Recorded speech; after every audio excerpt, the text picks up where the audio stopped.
Welcome back to all. कुछ देर 10-12 minute late हुआ है, उसके लिए मैं क्षमा प्रार्थी हूँ। कुछ विशेष प्रशासनिक वजहों से ऐसा हुआ। चलिए खैर,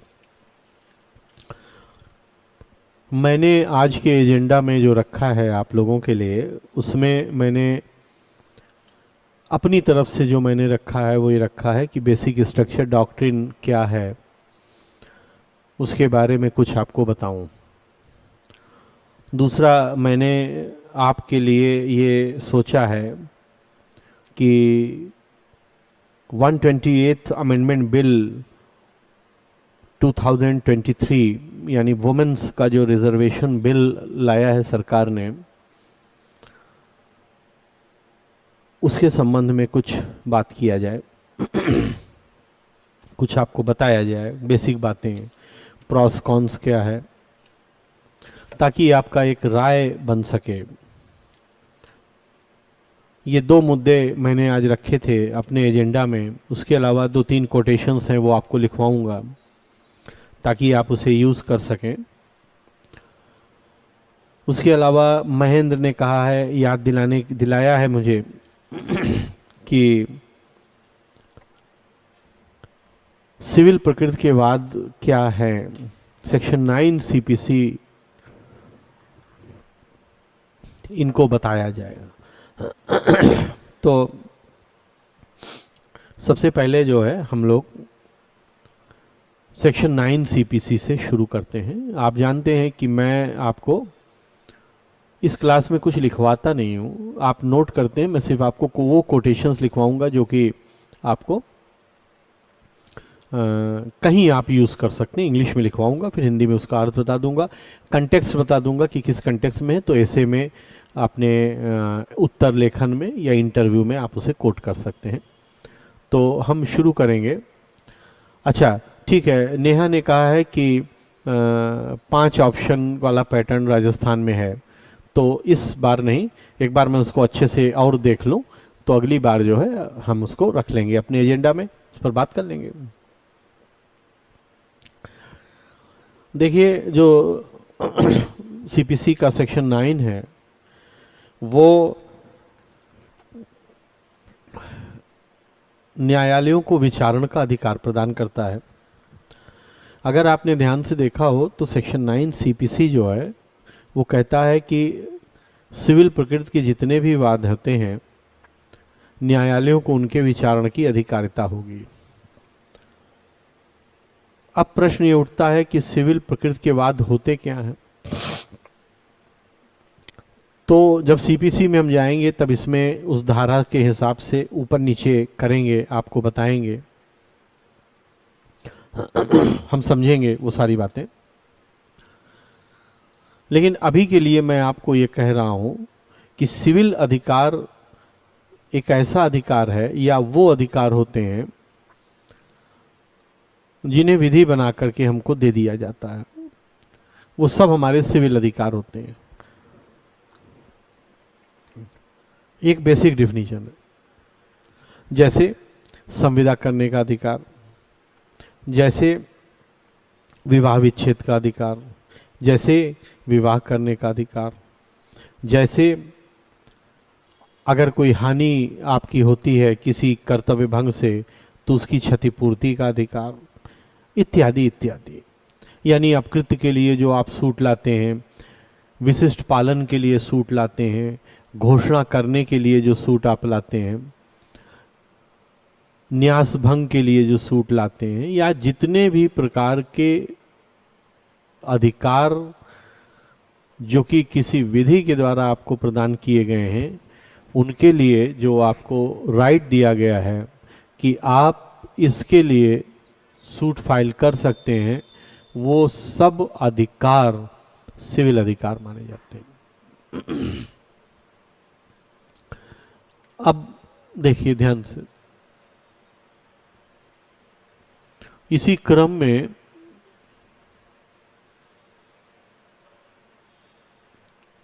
देखिए,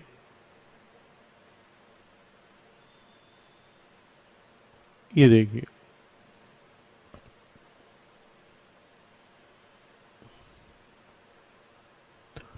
स्क्रीन दिखाइएगा प्लीज।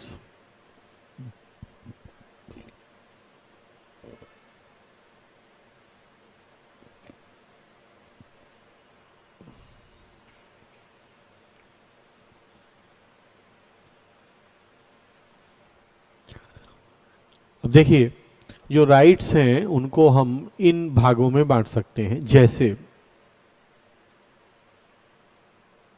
इसी में ये भी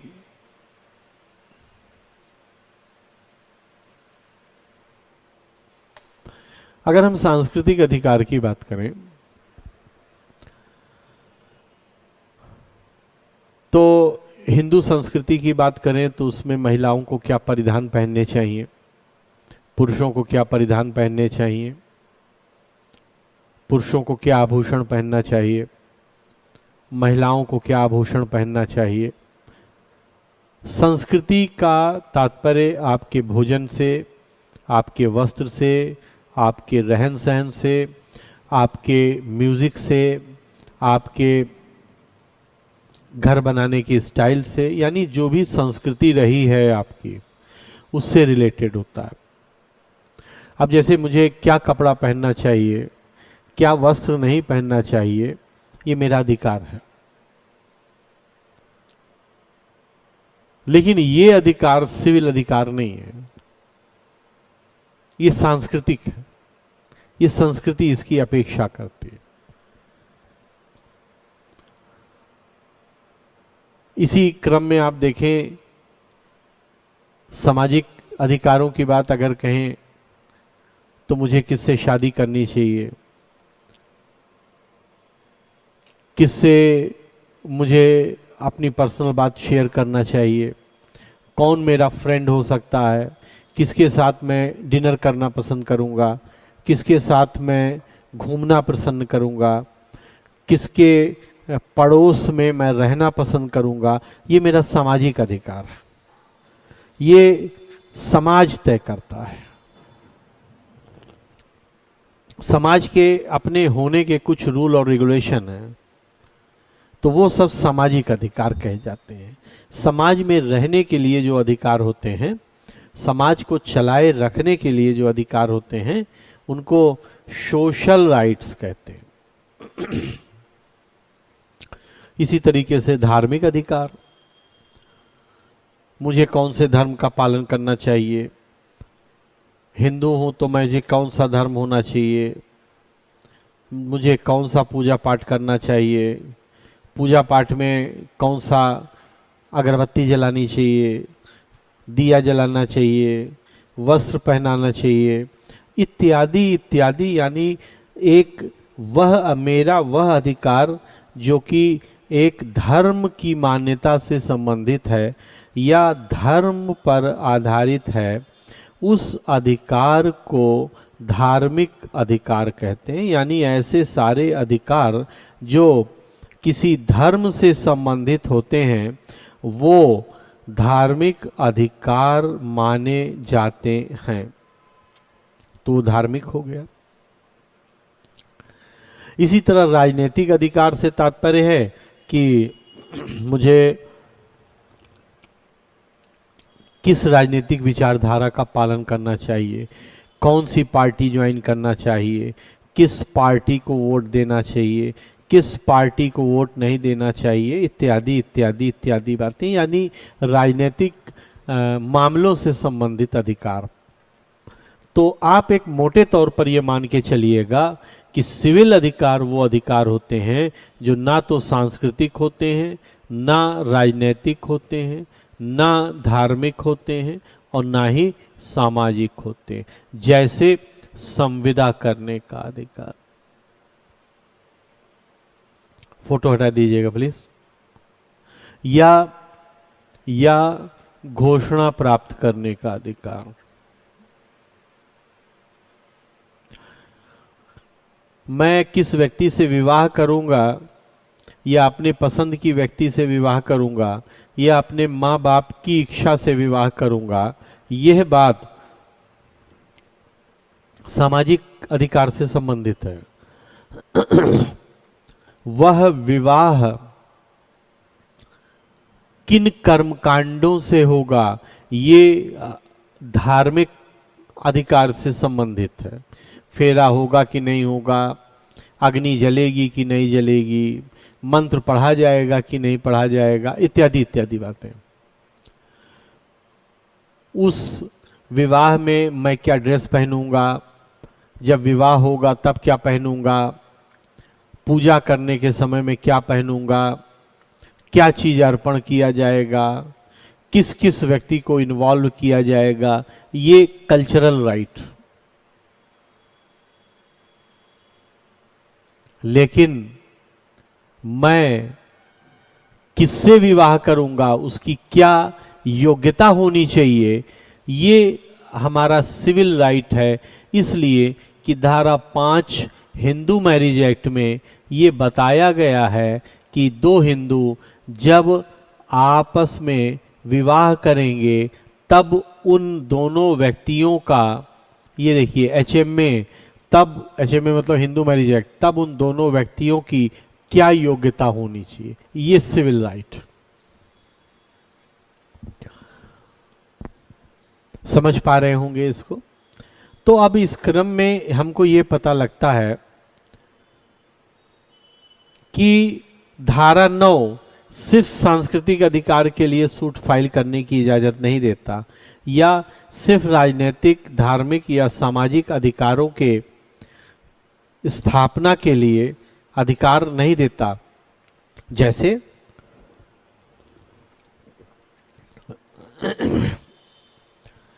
मुझे अपने विवाह में, विवाह करते समय सूट पहनना है, धोती कुर्ता नहीं पहनना है।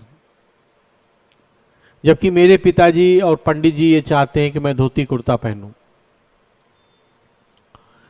तो मैं इसके लिए डिक्लेरेशन सूट फाइल नहीं कर सकता कि आप साहब डिक्लेयर किया जाए कि मैं अपने विवाह में सूट पहनूंगा। क्यों? क्योंकि ये प्योरली कल्चरल राइट, ये सिविल राइट नहीं है।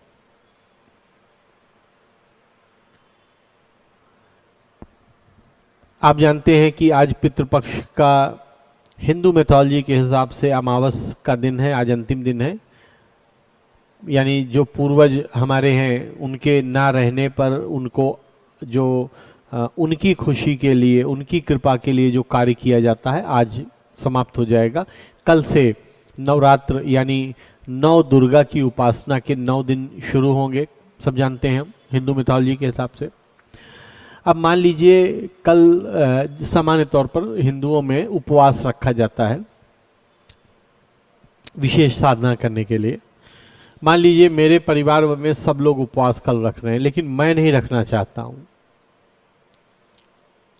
तो मेरे परिवार वाले मेरे अगेंस्ट इंजंक्शन सूट फाइल नहीं कर सकते हैं कि नहीं, इनसे कहा जाए कि कल ये व्रत रखें। क्यों? क्योंकि ये पूर्ण रूप से धार्मिक मामला है। मैं मंदिर नहीं जाना चाहता हूं, लेकिन पिताजी कह रहे हैं कि रोज जाओ मंदिर, सूट फाइल नहीं कर सकते हैं कि इनसे पालन कराया जाए इसका। क्यों? क्योंकि पूर्ण रूप से धार्मिक मामला है। ठीक इसी प्रकार से जब हम मान लीजिए मैं बसपा को पसंद करता हूं, बहुजन समाज पार्टी के प्रति मेरी निष्ठा है, मुझे उनका फिलॉसफी, उनकी आइडियोलॉजी पसंद आती है, लेकिन मेरे पिताजी को नहीं पसंद आती है, वो बीजेपी के आइडियोलॉजी को पसंद करते हैं। अब मेरे पिताजी मेरे अगेंस्ट या मैं अपने पिताजी के अगेंस्ट ये सूट फाइल नहीं कर सकता हूं कि इनसे कहिए ये भी भाजपा को वोट दें, ये भी भाजपा के कार्यक्रम में जाएं, ये भी भाजपा की सदस्यता ग्रहण करें, ये भी प्रधानमंत्री जी का या अन्य किसी ऐसे भाजपा के जो लीडर हैं उनका भाषण सुने रोज। क्यों? क्योंकि ये पूर्णतः राजनीतिक मामला है। यहां तक कोई समस्या हो तो पूछ लीजिए।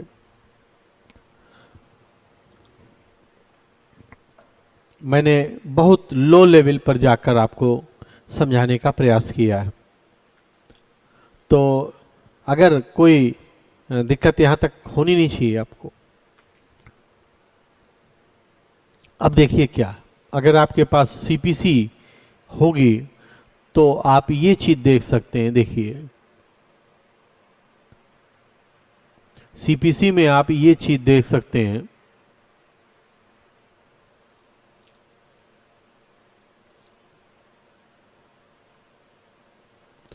इस शब्द का प्रयोग किया गया है।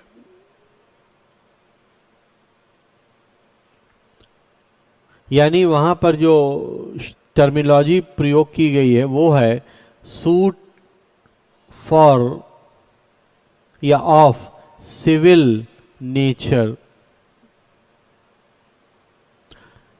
सेक्शन 9 सीपीसी की बात कर रहा हूं। इसका मतलब है, इट मीन्स दैट कि जो वाद आप लाना चाहते हैं वो मूल रूप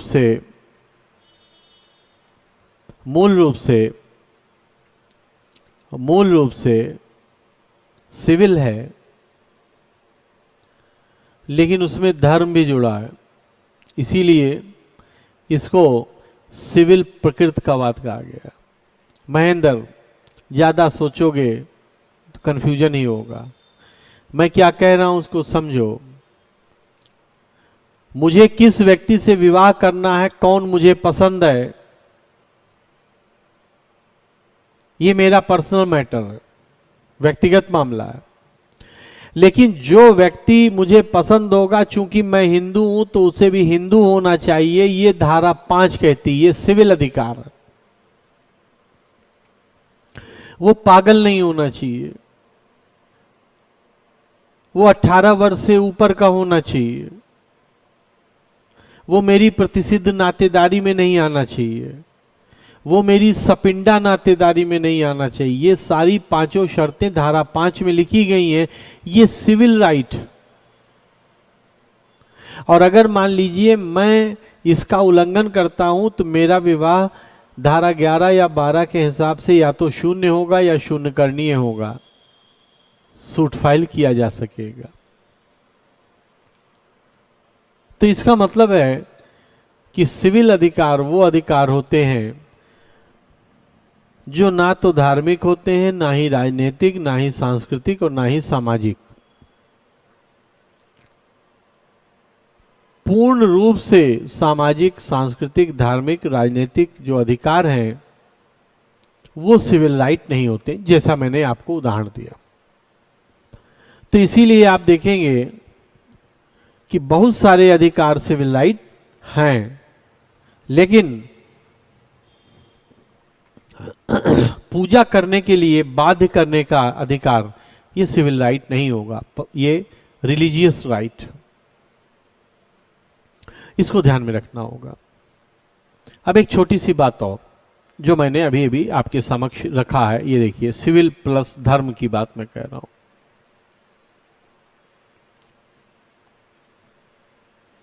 सिविल प्रकृति के अधिकार का मतलब है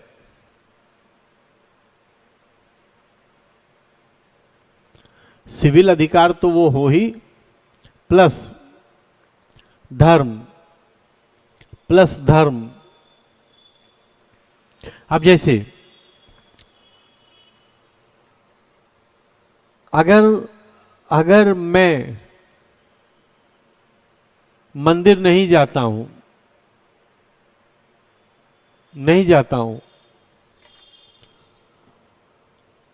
तो मेरे पिताजी या मैं कोर्ट में नहीं जा सकता हूं कि ये मंदिर जाएं, या मैं ये नहीं कह सकता हूं कोर्ट से कि इनको रोका जाए कि ये मुझे बाधा न डालें मेरे आराम में, मेरी शांति में। लेकिन अगर मान लीजिए मेरे मंदिर ना जाने की वजह से, या मेरे राजनीतिक विचारधारा के अलग होने की वजह से, या मेरे संस्कारों का पालन ना करने की वजह से मेरे पिताजी मेरा भरण पोषण बंद कर देते हैं, तब ये सिविल प्रकृति का अधिकार हो जाएगा। और हिंदू भरण पोषण अधिनियम के अंतर्गत मुझे ये अधिकार मिल जाएगा कि मैं सूट फाइल करके अपने पिताजी से भरण पोषण मांग सकूं। यही कारण है कि सेक्शन 9 में इस टर्म का यूज किया गया है, सिविल प्रकृति का अधिकार। ध्यान रखना है इसको। और इस डिस्कशन के बाद मुझे ये लगता है कि आपको एक कंसेप्ट जरूर बना होगा सिविल अधिकारों का, सिविल प्रकृति का अधिकार। अच्छा, इसी में इस अधिकार के लिए जो आप वाद लाएंगे उसे सिविल वाद कहा जाएगा। दिखाइएगा, स्क्रीन दिखा दीजिए एक बार इन लोगों को, ताकि इन लोगों को दिमाग में एकदम बैठ जाए वो बात। ठीक है, तो इतना पर्याप्त है, जरूर आपके समझ में आया होगा। अब इसमें देखिए विक्रम ने एक बात कही है, वो ठीक है लेकिन एग्जैक्ट नहीं है। ये कह रहे हैं कि मेरे हिसाब से जो क्रिमिनल नहीं वो सब सिविल राइट है, लेकिन क्रिमिनल राइट कोई राइट होता नहीं ना, इसलिए वो उतना उचित नहीं। समझने के लिए आसान है कि जो क्रिमिनल नहीं वो सब सिविल है, लेकिन धार्मिक अधिकार भी क्रिमिनल नहीं है लेकिन वो सिविल नहीं है। तो इसका मतलब है कि ये परिभाषा जो आपने दिया है ये 100% सत्य नहीं है। अब कुसुम मूर्ति को विधिक प्रास्थिति दे दी गई है, वाद लाया जा सकता है। मंदिर के, मठों के, मस्जिदों के, चर्च के प्रॉपर्टी होती है, बिल्कुल सही बात है, लाया जा सकता है। टीपीए में इसको सबको देखा जाएगा। जूरिस्प्रूडेंस चूंकि हम पढ़ते नहीं है तो इसमें बहुत विधिक व्यक्तित्व पर बात नहीं होगी, लेकिन एक ऑन एवरेज आपसे जरूर बात करूंगा मैं। चलिए अब आता हूं मैं नारी वंदन अधिनियम पर कुछ बात आपके साथ करना चाहता हूं।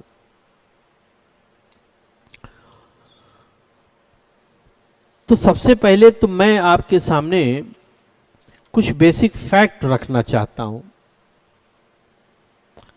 ताकि आपके दिमाग में एक बेसिक ऑब्जर्वेशन बने इस विधि के लिए, इस नियम के लिए। आप सिर्फ सुनते रहिए।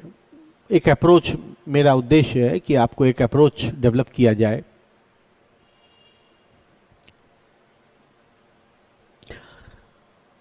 अभी हाल में ही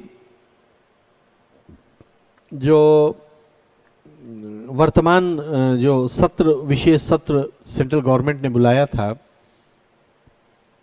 उस सत्र में एक प्रमुख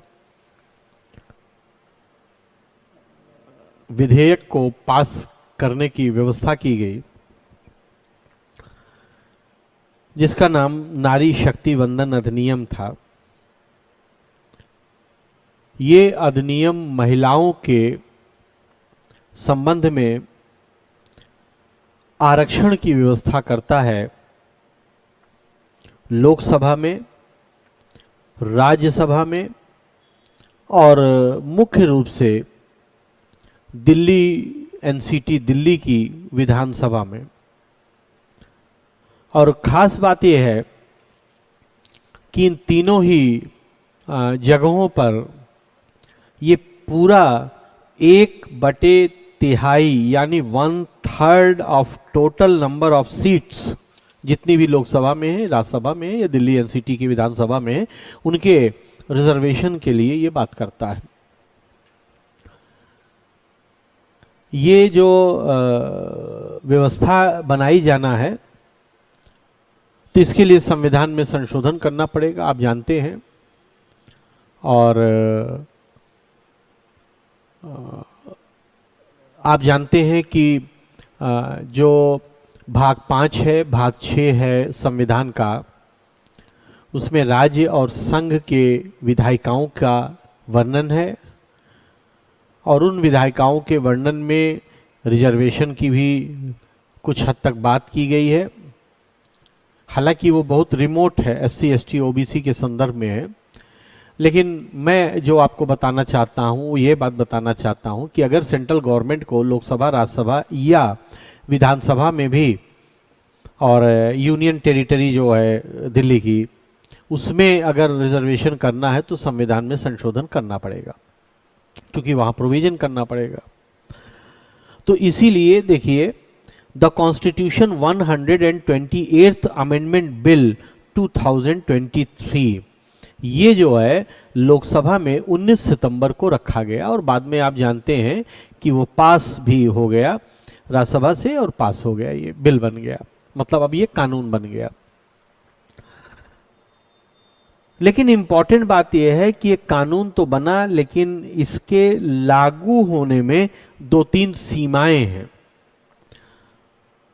दो तीन सीमाएं ये हैं कि ये इस बिल के लागू होने के बाद जो पहला सेंसस होगा, यानी पहली जो जनसंख्या होगी, उसके बाद ही वो डेटा आने के बाद ही ये लागू किया जा सकेगा। तो आप जानते हैं 2026 में अब ड्यू है फिर से सारे सीटों का जो पुनर्सीमांकन है, तो उसी के अराउंड होगा और उसके बाद जो है ये बिल कार्य रूप में लाया जाएगा। एक बात तो ये है, उसमें लिखा है, मैं आपके लिए रेलिवेंट पोर्शन पढ़ता हूं। Commencement of bill. The reservation will be effective after the census conducted after the commencement of bill has been published. यानी कि जब ये बिल पब्लिश के लागू होने के बाद जब सेंसस होगा और उसके आंकड़े प्रदर्शित हो जाएंगे, पब्लिश हो जाएंगे, प्रकाशित हो जाएंगे, तो उसके बाद ये लागू होगा। एक बात, based on the census delimitation will be undertaking to reserve seat for women, यानी जनसंख्या के उन आंकड़ों के आधार पर लोकसभा और राज्यसभा की सीटों का, विधानसभा की सीटों का पुनर्सीमांकन किया जाएगा। परिसीमन जिसको कहते हैं, इंग्लिश में इसके लिए देखिए टर्म है डेलिमिनेशन कमीशन बनता है, परिसीमन आयोग बनता है। जस्टिस कुलदीप सिंह के संबंध में पहला बना था। जब हम संविधान पढ़ेंगे तब इस पर जाएंगे और फिर जो है इस संबंध में इसको हमको देखना होगा, तब हम उसको देख लेंगे। अभी ये समझना है कि जो सीट वर्तमान संसद की सीटें हैं या राज्यसभा की सीटें हैं या विधानसभाओं की सीटें हैं, उनको आगे पीछे किया जाएगा, उसकी संख्या बढ़ाई जाएगी, सीमाओं में परिवर्तन किया जाएगा। क्योंकि जनसंख्या बढ़ी है, 1971 की जनसंख्या से हम का बेस बना करके हम इन सीटों को रख रहे हैं, तो वो ड्यू है। तो ये बिल ये कह रहा है कि वो जब आंकड़ा आ जाएगा उसके बाद हम इसके परिवर्तन की बात रखेंगे। तो एक बात तो ये है, तो इसका मतलब अभी इस चुनाव में लागू नहीं होने जा रहा है, ये अगली चुनाव में या उसके बाद के जो भी चुनाव होंगे उसमें लागू होगा। 2024 में लागू नहीं हो पाएगा। एक बात है। दूसरी बात है, देखिए जो इफेक्टिव बात है या गौर करने वाली बात है, the reservation will be provided for a period of 15 years, however it shall continue till such date as determined by law made by parliament. इसका मतलब है कि अभी इस अधिनियम ने ये कहा है कि जिस दिन ये प्रवर्तन में लाया जाएगा उसके 15 वर्षों तक, यानी 3 चुनावों तक ये लागू रहेगा, और या फिर उस डेट तक लागू रहेगा जो संसद विधि बना के तय करे। तो एक तो इस अधिनियम के पास होने में आप ये मान सकते हैं कि बहुत दिनों से ये मांग की जा रही थी कि महिलाओं का रिजर्वेशन हो विधायिकाओं में, और उस लिहाज से इस पहल को मैं बहुत सकारात्मक मानूंगा और दृढ़ इच्छा भी वर्तमान सरकार की मानूंगा कि उसने ये बात किया। क्योंकि जो बात पिछले कई वर्षों में नहीं हो पाई, कार्य रूप में नहीं आ पाई, उसको वर्तमान सरकार में एक प्रयास कम से कम जरूर किया है। इसमें एक बात ये भी गौरतलब है इन दो बातों के अलावा कि जो वुमेन्स का सीट रहेगा वो रोटेशन रहेगा। जैसे मान लीजिए आज लोकसभा 1 रिजर्व्ड है, तो अगली बार 2 होगी, फिर 3 होगा, फिर 4 होगा, यानी कि कोई एक सीट फिक्स वुमेन्स के लिए नहीं रहेगी। टोटल नंबर मान लीजिए अगर हम जो संख्या है अगर हम उस हिसाब से लेकर चलें 545, तो जो 1/3 सीट जो भी बन रहा है 160-70, तो या उससे भी जो 130-35 के लगभग जो भी बन रहा है या जो जितना भी बनता है उतना सीट वुमेन्स का हमेशा रहेगा, लेकिन वो सीट चेंज होती रहेगी। रोटेशन का मतलब ये है, यानी कि लोकसभा ये संसदीय क्षेत्र इस बार में तो अगली बार कोई और, वो एक रोटेशन बनाया जाएगा जो रोटेट करता रहेगा। ये 3 बातें इसको लागू होने के लिए महत्वपूर्ण है। तो आप देख ही रहे होंगे कि ये जो बिल है ये फिलहाल जो है वो कार्य रूप में नहीं आ रहा है, ये एक महत्वपूर्ण बात है। अब इसके अलावा मैं 2-3 डेटा आपको जरूर बताना चाहूँगा। देखिए डेटा क्या है। पहला डेटा ये है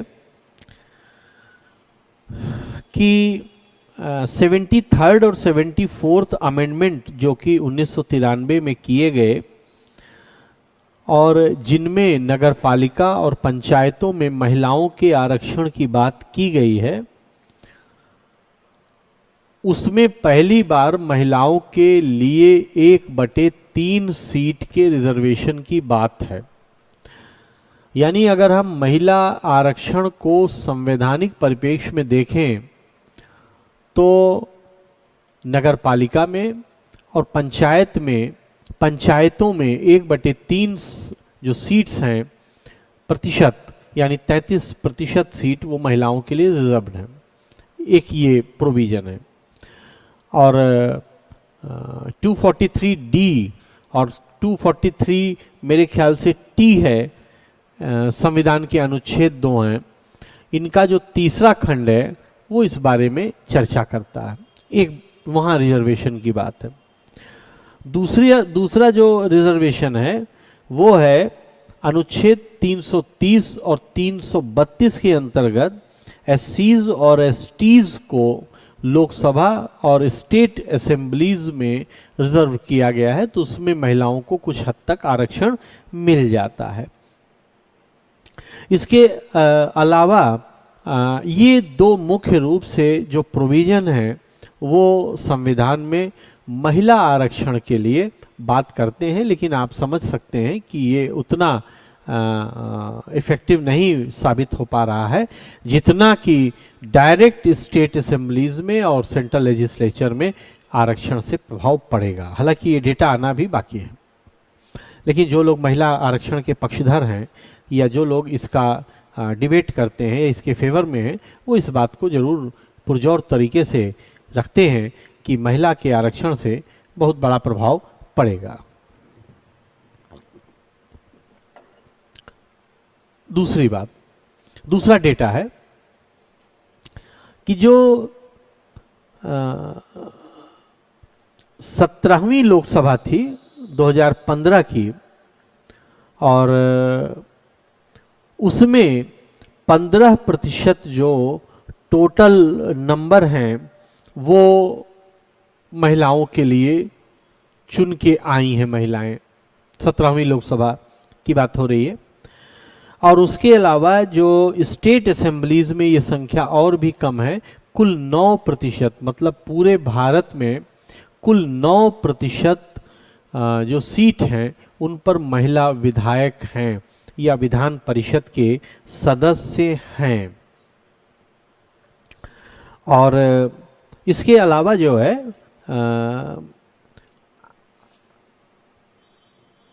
चाहे वो संसद हो, चाहे मंत्री के लेवल पर हो, या जितनी भी डिसीजन मेकिंग बॉडीज हैं उसमें महिलाओं का ये एवरेज नंबर है। मतलब ये सिर्फ संसद और विधायिका की बात नहीं है, ये जितना डिसीजन मेकिंग बॉडीज हैं, चाहे वो हाई कोर्ट हो, चाहे सुप्रीम कोर्ट हो, चाहे वो आईएएस हो, आईपीएस हो, जज, मतलब एक एवरेज डेटा है। और मैं आपको बता देता हूं कि ये कहाँ से, ये डेटा किसका है, ये भी आप देख लीजिए ताकि आपको कॉन्फिडेंस रहे। ये है एग्जीक्यूटिव समरी है, report of status of women in India, ministry for women and child development की है। ये उसकी साइट पर भी है, उसके पोर्टल पर भी है, आप चाहें तो उसे देख सकते हैं, उनका ये डेटा है। इसके अलावा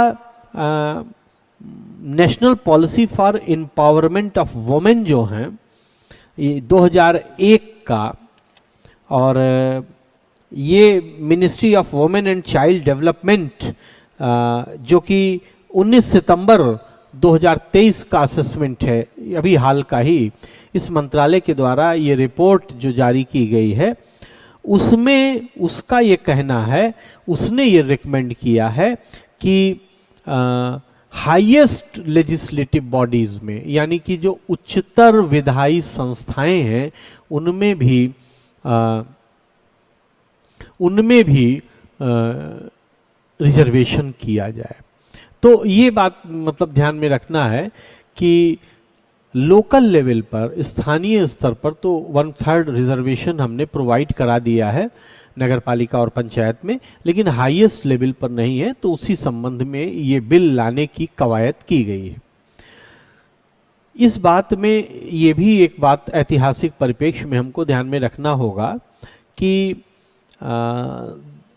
1996 में, 1996 में, 1998 में, 99 में और 2008 में ये जो है प्रयास किया गया कि वुमेन्स के लिए रिजर्वेशन का बिल लाया जाए। और ये तीनों बिल पहले 96, 98 और 99 वाला लैप्स कर गया, और क्योंकि लोकसभा विघटित हो गई थी। लेकिन जो 2000 वाला बिल था, 2008 वाला जो बिल था, वो इंट्रोड्यूस किया गया लोकसभा में, और राज्यसभा में इंट्रोड्यूस किया गया 2008 का बिल वुमेन रिजर्वेशन का। वो पास भी हुआ, लेकिन फिर 15वीं लोकसभा जो है वो डिसोल्यूशन के कारण ये बिल पास नहीं हो सका।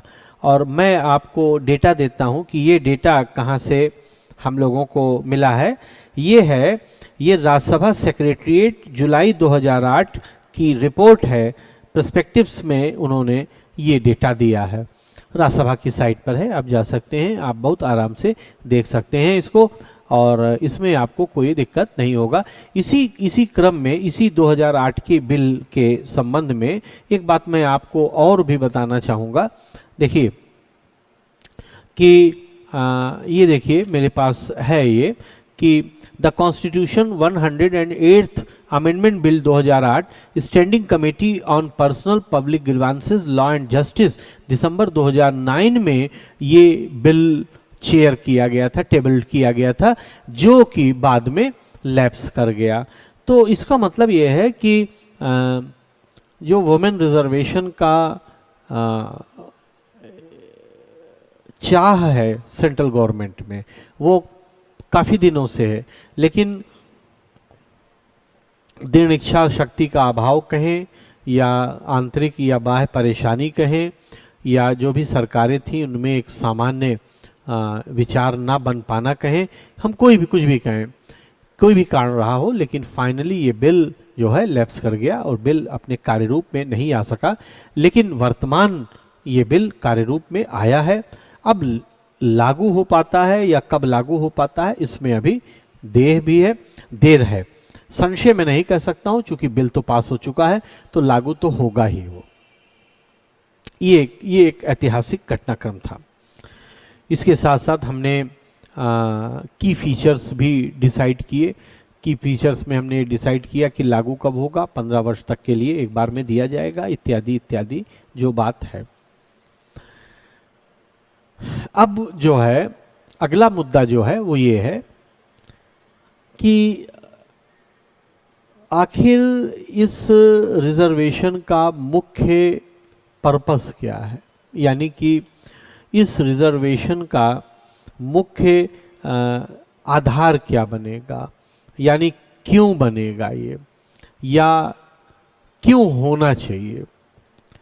तो रिजर्वेशन के संबंध में जो सबसे प्रमुख रूप से ये बात उठाई जाती है, वो ये उठाई जाती है कि जब हम महिलाएं जो हैं वो हमारे समाज का एक महत्वपूर्ण हिस्सा हैं, वो तो उनका रिप्रेजेंटेशन लेजिस्लेटिव बॉडीज में होना चाहिए। देखिए रिपोर्ट की एक लाइन मैं पढ़ के आपको बता रहा हूं। If a group is not represented proportionally in the political system, it's ability to influence policy making is limited. और ये कहाँ से लिया गया है, वही जो राज्यसभा सेक्रेटरीट का रिपोर्ट है 2 जुलाई 2008 का, उसमें ये बात कही गई। यानी कि राज्यसभा सेक्रेटरीट की रिसर्च पेपर ने हमको ये बताया है, या रिपोर्ट आप कह सकते हैं, कि अगर हम किसी वर्ग का एक समुचित अनुपात में रिप्रेजेंटेशन या प्रतिनिधित्व नहीं रखेंगे तो जो पॉलिसी मेक होगी, जो पॉलिसी बनेगी, जो विधि बनेगी, उसमें उनके हितों की अनदेखी की जाएगी। ये मैं इससे पूरी तरीके से सहमत हूँ। और अगर महिलाओं का रिप्रेजेंटेशन कम होगा या अपर्याप्त होगा तो ये बात सत्य है कि महिलाओं को प्रभावित करने वाले जो अधिकार हैं या महिलाओं के संरक्षण के लिए जो भी बातें होंगी, पॉलिसी बनेगी या लॉ बनेगा, उस पर इफेक्टिवनेस कम रहेगी, क्योंकि वो उनके बारे में कंपैरेटिवली, तुलनात्मक रूप से कम सोचेंगे। तो एक पर्पस तो ये है कि उनके हितों की अनदेखी पॉलिसी मेकिंग के लेवल पर ही ना की जा सके, क्योंकि वो खुद ही पॉलिसी मेक करेंगी, खुद ही लॉ बनाएंगी। दूसरी बात, अगर जो दूसरा कारण इसका है वो कारण देखिए है कि जब महिलाओं को प्रॉपरली रिप्रेजेंट किया जाएगा हाईएस्ट बॉडीज में, पॉलिसी मेकिंग बॉडीज में, तो जो महिलाएं हैं उनके प्रति भेदभाव कम किया जा सकेगा। इसलिए भेदभाव कम किया जा सकेगा क्योंकि तब वो एक प्रबल और शक्तिशाली स्थिति में होंगी, धीरे धीरे करके, और महिलाओं के लिए संरक्षण के लिए वो विशेष तौर पर उनके हितों के लिए वो ध्यान देंगी, और इसलिए उनके प्रति जो डिस्क्रिमिनेशन है वो कम किया जा सकेगा। और ये बात महिला रिजर्वेशन बिल के फेवर में ये यूनाइटेड नेशन के आप समझिए, मैं बताता हूँ कि ये फाइंडिंग किसकी है। ये है convention on the elimination of all forms of discrimination against women, यानी महिलाओं के प्रति सभी प्रकार के भेदभाव के प्रतिषेध करने के लिए जो यूनाइटेड नेशन का कन्वेंशन हुआ था, ये हुआ था 1979 दिसंबर 18 में। उसमें ये रेजोल्यूशन पास किया गया कि अगर महिलाओं को हम हाईएस्ट पॉलिसी मेकिंग बॉडीज में रखते हैं तो महिलाओं के प्रति जो अत्याचार है या महिलाओं के प्रति जो भेदभाव है, महिलाओं के प्रति जो कमजोर स्थिति बनती है, वो दूर की जा सकेगी।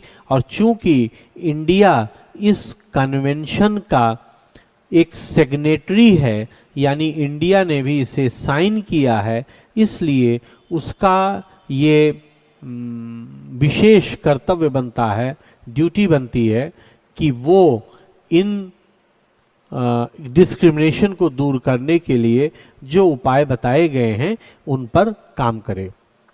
आपने देखा होगा जो घरेलू हिंसा से विपरीत अधिनियम है या पॉक्सो है, ये जो सारे नए विधियां बनाई गई हैं उनके पीछे कहीं ना कहीं एक अंतर्राष्ट्रीय दबाव और एक अंतर्राष्ट्रीय सहमति भी सामने आती है। इसके अलावा एक और इंटरेस्टिंग पॉइंट है इसके फेवर में, रिजर्वेशन के फेवर में। देखिए, मैं रिपोर्ट पढ़ करके आपको बता रहा हूँ। मैंने प्रयास किया है कि मैं जो भी बात आपको बताऊं या जो भी बात करूं मेरे पास उसका आधार हो, इसीलिए मैं पढ़ करके वो आपको बता रहा हूँ। और इसीलिए मैं ये इसलिए भी बता रहा हूँ ताकि आपको ये विश्वास हो जाए कि जो बात ये कह रहे हैं उसमें कुछ तथ्य है। वो गवर्नमेंट ऑफ इंडिया ने इन सारी रिपोर्ट्स को स्वीकार किया है, इनको महत्व दिया है। इसमें से बहुत सारी बातें उस बिल के इंट्रोडक्शन में कही गई हैं, मतलब लिखी हैं, जो बताया गया है पूरे लोकसभा और राज्यसभा को। तो इसलिए ये बिल्कुल परफेक्ट है, मतलब इसमें कोई कमी बेसी या कोई झूठी बात नहीं है। देखिए, मैं अगली बात आपको पढ़ के बता रहा हूँ। ए 2003 study about the effective reservation for women in panchayats shows that women elected under the reservation policy invest more in public goods closely linked to women's concern। और ये है, देखिए मैं आपको बताऊंगा, ये एक स्टडी रिसर्च पेपर है राघवेंद्र चट्टोपाध्याय का और एस्टर डफलो का, जो उन्होंने 2003 नवंबर में किया था। और इसका नाम है, इस स्टडी का नाम है the impact of reservation in Panchayati Raj, evidence from a national wide randomized experiment. ये इस रिसर्च पेपर का नाम है। इसमें इन्होंने एक बहुत महत्वपूर्ण बात कही कि भारत में जो पंचायत में हमने रिजर्वेशन दिया है उसका एक सकारात्मक प्रभाव ये हुआ है कि पूरे पंचायत एरिया में जो पॉलिसी मेक की गई, जो डिसीजन लिए गए, जो कार्य किए गए, उसमें महिलाओं के संरक्षण या महिलाओं के हित को ध्यान में रखते हुए कई निर्णय लिए गए। उन्होंने कंपैरिजन किया है, कंपैरेटिव स्टडी है उनका पंचायती राज संस्थाओं के एडमिनिस्ट्रेशन का। जब 1/3 महिलाएं नहीं थी पंचायत में, तब जो डिसीजन मेक किया गया उनमें क्या रेशियो था, और जब 1/3 रिजर्वेशन दे दिया गया उसके बाद, तब उन्होंने ये बात महसूस किया। उनकी स्टडी में डेटा है पूरा। तो ये चौथा आधार बनता है जो कि ये महत्वपूर्ण रूप से इस बिल के फेवर में एक वोट हमको देता है। उसके अलावा देखिए अगली बात मैं आपको बता रहा हूं, the standing committee on personal public grievances law and justice 2009 has noted that reservation of seats for women in local bodies had enabled them to make meaningful contributions। और ये जो है मैं आपको बता रहा हूं कि ये कैसे हमने इसको लिया है। ये 36 रिपोर्ट थी 2009 में मिनिस्ट्री ऑफ पब्लिक ग्रीवांसेस और पर्सनल डिपार्टमेंट की, यानी कि जो सेंट्रल गवर्नमेंट का पर्सनल डिपार्टमेंट है उसके स्टैंडिंग कमेटी की ये रिपोर्ट है लॉ एंड जस्टिस की मिनिस्ट्री की। और उसने ये कहा है कि जो रिजर्वेशन हुआ महिलाओं का, उसने महिलाओं के संबंध में बहुत पॉजिटिव कंट्रीब्यूशन किया है, यानी महिलाओं के संबंध में बहुत सकारात्मक बदलाव देखने को मिले हैं पूरे पंचायत एरिया में। उसके अलावा देखिए उन्होंने ये भी लिखा है, मतलब ये भी कहा है कि 2022 में एक देखिए इंटर पार्लियामेंट्री यूनियन 2022, मैं आपको पूरी डिटेल इसका देता हूं। और इंटर पार्लियामेंट्री यूनियन एक संस्था है जो इन स्पेशलाइज्ड एक निकाय आप मान के चलेंगे, तो उसका एक वर्क है स्टडी का, उसका नाम है वुमेन इन पार्लियामेंट इन 2022, यानी 2022 में महिलाओं की स्थिति संसद में। उसने ये कहा है कि मैं एग्जैक्टली उसका रिपोर्ट का बताता हूं आपको पढ़ करके, कि has noted that legislated quotas have been a decisive factor in women's reservation। यानी उन्होंने ये कहा है 2022 की उनके रिसर्च में ये बात सामने आई है। उन्होंने कहा है कि अगर हम वुमेन्स के लिए रिजर्वेशन कोटा को निर्धारित करते हैं तो ये महिलाओं के रिप्रेजेंटेशन में बहुत निर्णायक साबित होगा। देखिए ये जो हमने सारी बातें की हैं वो सारे मुद्दे हैं, ये वो सारे कारण हैं जो वुमेन्स के लिए रिजर्वेशन को सपोर्ट करते हैं। यानी कि वो ये आधार बताते हैं, वो ये कारण बताते हैं जिनसे हमको ये पता लगता है कि वुमेन्स का रिजर्वेशन बॉडीज़ में या हायर लेजिस्लेटिव अथॉरिटीज़ में, इंटिटीज़ में होना चाहिए। लेकिन इसी के साथ साथ वुमेन्स रिजर्वेशन के कुछ नकारात्मक बिंदुओं को भी स्टडीज़ ने सामने रखा है, उन पर भी एक निगाह डाल लेते हैं। देखिए मैं एक लिस्ट में आपको 2-4 पॉइंट बताता हूं। देखिए सबसे पहला जो इसमें आक्षेप लगाया जाता है वो ये लगाया जाता है कि महिलाओं को अगर हम रिजर्वेशन देंगे तो वो एक प्रॉक्सी कैंडिडेट बन के रहेंगी। प्रॉक्सी कैंडिडेट बन के मतलब है, बनने का मतलब है कि महिलाएं एक्चुअली में नहीं, बल्कि उनके पिता, पति, भाई या अन्य कोई मेल मेंबर उस कर्तव्य का पालन करेगा। और जो मैंने अभी आपको 2022 के इंटर पार्लियामेंट्री यूनियन के रिसर्च की बात जो आपको बताई है, उसमें ये इस पॉइंट पर भी उन्होंने रिसर्च किया और उन्होंने एक कंपैरेटिव स्टडी किया पूरे भारतवर्ष में कि क्या ऐसा है, और उन्होंने सीधे सीधे कहा यह बेसलेस है। साउथ इंडिया में ये परसेंटेज बहुत ज़्यादा है, जिसमें महिलाएं जहाँ जहाँ हुई हैं पंचायत अध्यक्ष या प्रधान या मेंबर, उन्होंने पुरुषों से बेहतर काम किए या पुरुषों के बराबर काम किया है। एक बात हुआ। सेंट्रल इंडिया में थोड़ी सी स्थिति खराब है, यानी बिहार, मध्य प्रदेश का सेंट्रल भाग, उत्तर प्रदेश, पश्चिमी उत्तर प्रदेश नहीं, कुछ हिस्से में राजस्थान भी, उत्तरी राजस्थान मुख्य तौर पर, यहाँ पर जो महिलाएं चुनी गई हैं उनमें प्रॉक्सीनेस थोड़ा ज़्यादा है। यानी आप मान के चलिए कि करीब 30 से 35% उनका डाटा है कि प्रॉक्सीनेस है, लेकिन ये बहुत नगण्य है। मतलब हम बड़े लाभ के लिए, बड़े हित के लिए इसे छोड़ सकते हैं और धीरे धीरे ये काम कम हो जाएगा। महिलाएं जागरूक हो रही हैं, महिलाएं शिक्षित हो रही हैं, अपने अधिकारों के प्रति वो ज़्यादा अलर्ट हैं। तो रिपोर्ट हमको ये बताती है कि ये आक्षेप जो है प्रॉक्सीनेस वाला बिल्कुल बेसलेस है, इसमें कोई भी सत्यता नहीं है। ये इसका एक दुर्गुण था जो कि बेसलेस है, हमने देखा। उसके अलावा देखिए, जो लोग आक्षेप करते हैं, और मेरे पास वो रिपोर्ट भी है, मैं रिपोर्ट आपको अगर बताऊं, देखिए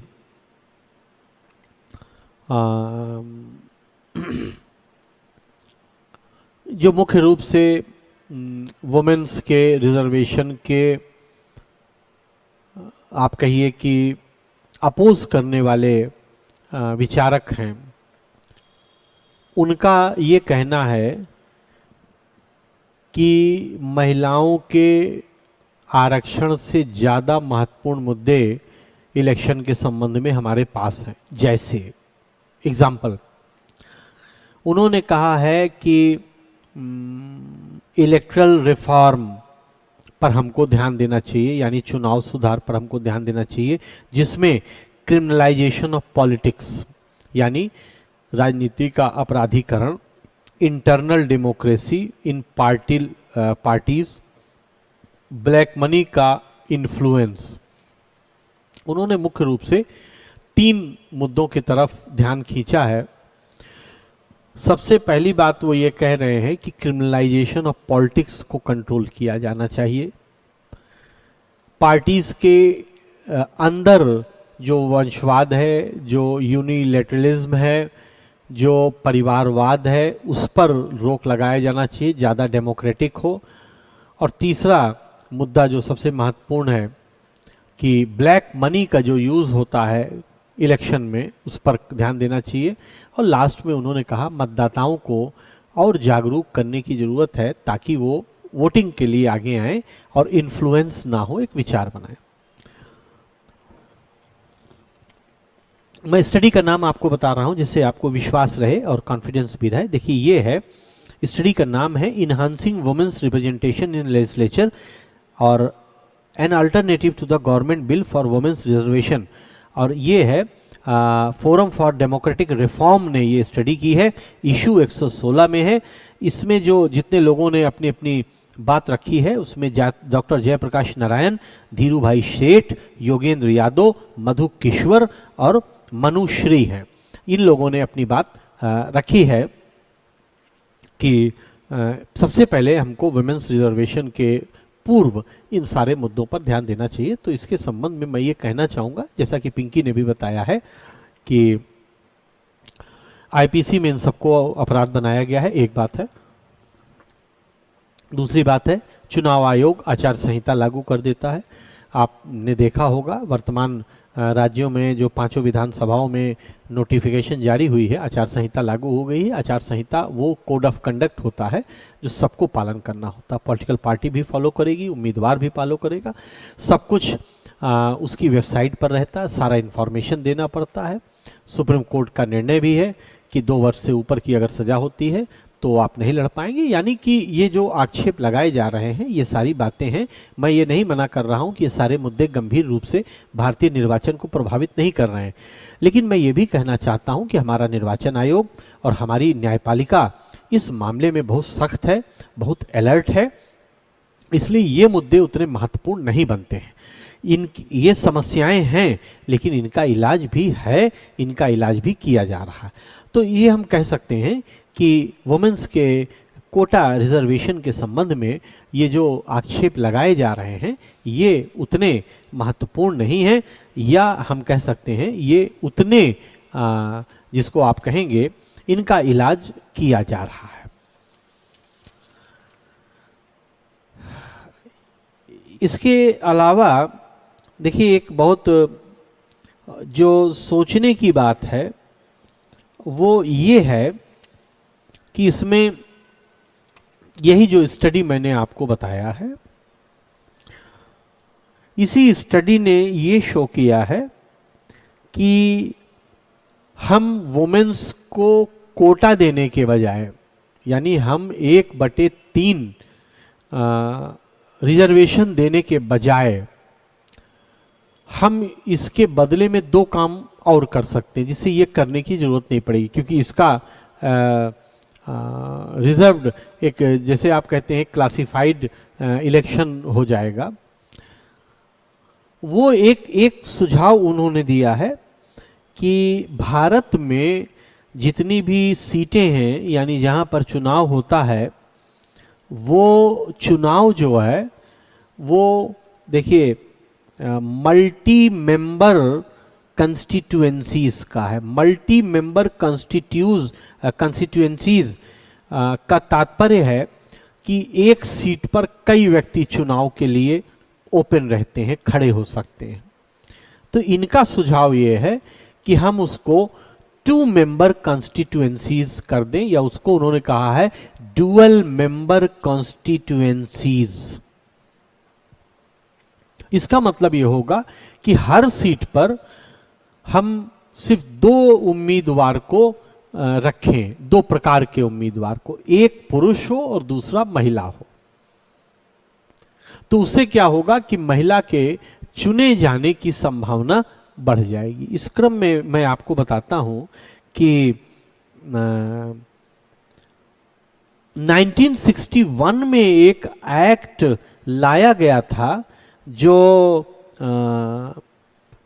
सिंगल मेंबर कॉन्स्टिट्यूएंसीज में कन्वर्ट करता था, और इसका जो नाम है पूरा देखिए, द 2 मेंबर कॉन्स्टिट्यूएंसीज ब्रैकेट में अबॉलिशन एक्ट 1961। लेकिन ये बाद में कोई महत्व का नहीं रहा क्योंकि पास नहीं हो सका। तो ये बात है कि एक प्रयास हुआ था बहुत पहले 1960 के लगभग, लेकिन वो उचित नहीं था सिंगल मेंबर वाला। हमारे यहाँ मल्टी मेंबर है। तो एक तो सुझाव ये है कि हम वुमेन्स का कोटा लाने के बजाय 2 मेंबर का रखें, एक तो ये है। दूसरा सुझाव है उनका कि पॉलिटिकल पार्टीज में ही, पॉलिटिकल पार्टीज मानी जब वो टिकट दें तो वो अपने लेवल पर ही वुमेन्स को टिकट दें। और इसके लिए एक डेटा भी मेरे पास है। देखिए इस डेटा में जो टॉप पर 3 कंट्रीज हैं उनकी मैं बात आपको बताता हूं। सबसे टॉप पर है स्वीडन और नॉर्वे, जिनके लोग मतलब वहाँ के लेजिस्लेचर में 46 महिलाएं हैं। लेकिन ध्यान दीजिएगा, उनके पार्लियामेंट में कोई कोटा नहीं फिक्स है, रिजर्व नहीं है। तो उन्होंने किया कैसे है, उनकी पॉलिटिकल पार्टीज ने 50% से ज्यादा टिकट महिलाओं को दिया, 70% तक दिया। साउथ अफ्रीका में 45% इलेक्टेड वुमेन्स हैं, जिसमें उसमें भी उन्होंने सदन में सीट नहीं है, लेकिन पॉलिटिकल पार्टीज में उनके सीट है। इसके अलावा इसमें यूएस हाउस ऑफ रिप्रेजेंटेटिव्स और यूएस सीनेट में, और ये एक और दो उदाहरण हैं, जैसे जापान में, यहां पर महिलाओं का प्रतिशत ज्यादा है, महिलाओं का प्रतिशत ज्यादा है, लेकिन ना तो उन्होंने महिलाओं को ज्यादा टिकट दिया है और ना ही रिजर्वेशन है। तो इसका कारण ये माना गया कि वहाँ लिटरेसी रेट बहुत ज़्यादा है, इसलिए जब व्यक्ति बहुत ज़्यादा शिक्षित हो जाएगा समाज, तो महिलाओं को एक बराबर महत्व देने लगेगा, या उसके दिमाग में महिला या पुरुष का जो भेदभाव है वो नहीं रह जाएगा। तो ये एक ऑप्शन है सेंट्रल गवर्नमेंट के पास कि वो ऐसा भी कर सकती है, अगर चाहे तो कोटा देने के बजाय ऐसा कर सकती है। लेकिन ये ध्यान रखना होगा कि हमने ये पहले ही तय किया है कि भारत जैसे multi language, multi cultural, multi dimensional society में ये सोचना बहुत कठिन प्रतीत होता है कि हमारा समाज महिलाओं को अपने आप आगे लाएगा। इसके अलावा हमारे जो पुरानी स्टडीज़ हैं वो हमको इस बात के लिए अवश्य बताती हैं या सुझाव देती हैं कि जो कोटा सिस्टम है वो महिलाओं के रिप्रेजेंटेशन के लिए ज़्यादा महत्वपूर्ण है, और इसीलिए हमको वो ध्यान में रखना होगा। तो ये वुमेन बिल से संबंधित कुछ महत्वपूर्ण बातें थीं, और एक बात मैं आपको ये भी बताना चाहूँगा कि जो वर्तमान बिल है, वर्तमान बिल जो है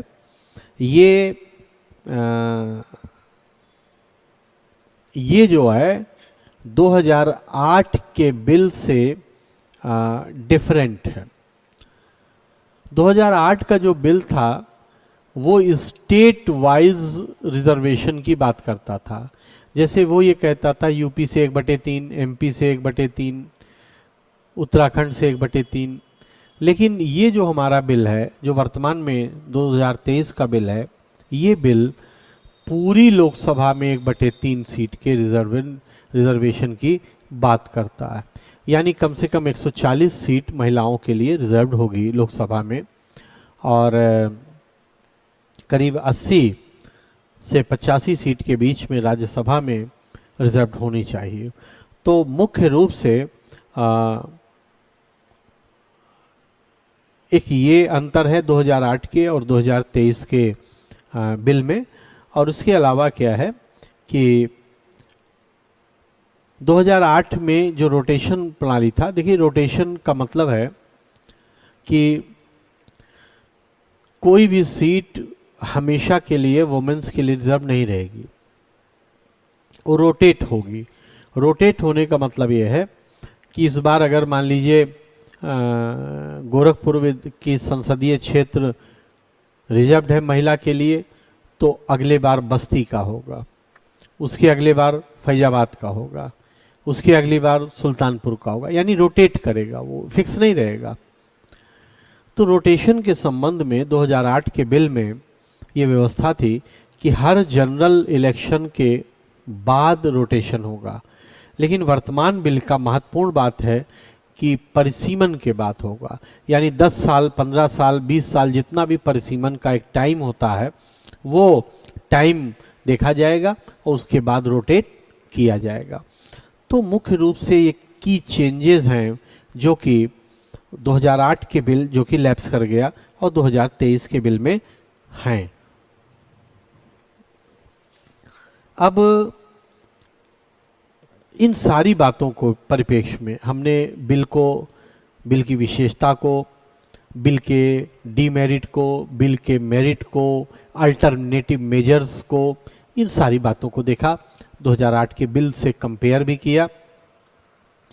लेकिन अंत में कंक्लूजन में हम ये कहना चाहते हैं, या मैं ये कहना चाहता हूँ कि केंद्रीय सरकार की ये पहल उनकी महिलाओं के प्रति दृढ़ इच्छा शक्ति को बतलाती है और ये बात शो करती है कि वर्तमान सरकार गंभीरता से प्रयासरत है कि महिलाओं को हर रूप में समाज के हर स्ट्रेटा में आगे लाया जाए।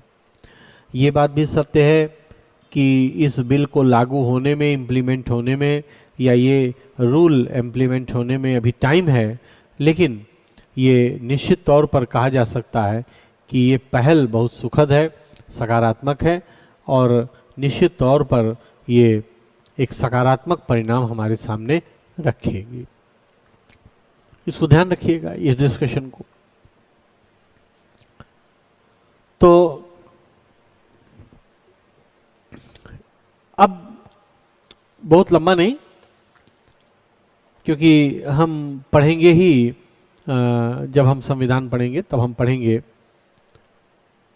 मूल ढांचे पर कुछ बात करते हैं। आप सुनते रहिए बस। सिर्फ एक डेटा मैं देखना चाहूंगा, वो डेटा ये है कि अच्छा, इसमें ये भी बात ध्यान रखना है कि नारी जो वंदन अधिनियम है, ये जो बिल अब लाया गया है, तो हमारे दिमाग में एक बात ये उठता है कि देखिए, ये मैं मिस कर गया था। हमारे दिमाग में ये बात उठता है कि जब संविधान बना तब ऐसा क्यों नहीं किया गया, जब एससी के लिए रिजर्वेशन रखा, एसटी के लिए रखा, क्यों नहीं किया गया। तो मैं आपको देखिए बताना चाहता हूं, और वो ये बताना चाहता हूं कि हमारे जो संविधान सभा है उसमें ये बात दुर्भाग्यपूर्ण थी कि महिलाओं का कोई बहुत बड़ी संख्या में रिप्रेजेंटेशन नहीं था। उसके बहुत सारे कारण रहे होंगे, उन पर नहीं जाते हैं। कुल 15 महिलाएं थीं और जिनमें से कुछ के नाम मैं पढ़ देता हूं। जिनमें से आप देखेंगे सुचेता कृपलानी, सरोजनी नायडू, विजय लक्ष्मी पंडित, राजकुमारी अमृत कौर, पूर्णिमा बनर्जी, रेणुका रे, बेगम एजाज रसूल, कमला चौधरी और हंसा मेहता इत्यादि थी। इनमें से जितने नाम मैंने लिए जानबूझकर 7, 8, 15 में से, वो इसलिए लिए क्योंकि इन्होंने पूरे संविधान सभा में लगभग मुद्दों पर जिनमें इनका इंटरेस्ट था, इन्होंने अपनी बात को रखा। ये बात भी सत्य है कि इनमें से ज़्यादातर महिलाओं ने सक्रिय रूप से चर्चा में भाग नहीं लिया, लेकिन जिनका नाम मैंने लिया है वो लोग बहुत पुरजोर तरीके से अपनी बात को रखने में समर्थ थी। इसमें मुख्य रूप से मैं नाम लेना चाहूँगा 2 महिलाओं को। 2 महिलाओं का नाम लेना चाहूँगा, एक पूर्णिमा चौधरी और दूसरा रेणुका रे। इन दोनों लोगों ने महिला आरक्षण का विरोध किया था। लेकिन इम्पॉर्टेंट बात यह है, आज मतलब इधर काफ़ी चर्चा में रही है ये बात, लेकिन हम उनके मर्म पर नहीं गए। रेणुका रे का मुख्य रूप से नाम आलोचना में लिया जाता है कि उन्होंने महिला होने के बावजूद महिलाओं के आरक्षण का विरोध किया संविधान सभा में। लेकिन मैं आपको बताना चाहूँगा, मेरे पास उनके भाषण का एक्सट्रैक्ट भी है, जो एग्जैक्टली उन्होंने कहा था, बहुत लंबा है वो, मैंने निकाला है आपके लिए कुछ। रेणुका रे ने जो बात रखी कि नहीं होना चाहिए रिजर्वेशन, उसके पीछे उनका तर्क ये था कि महिलाओं को रिजर्वेशन सिर्फ इसलिए नहीं देना है कि वो महिलाएं हैं, बल्कि आप इसलिए दीजिए उनको सम्मान या जगह क्योंकि वो योग्य हैं।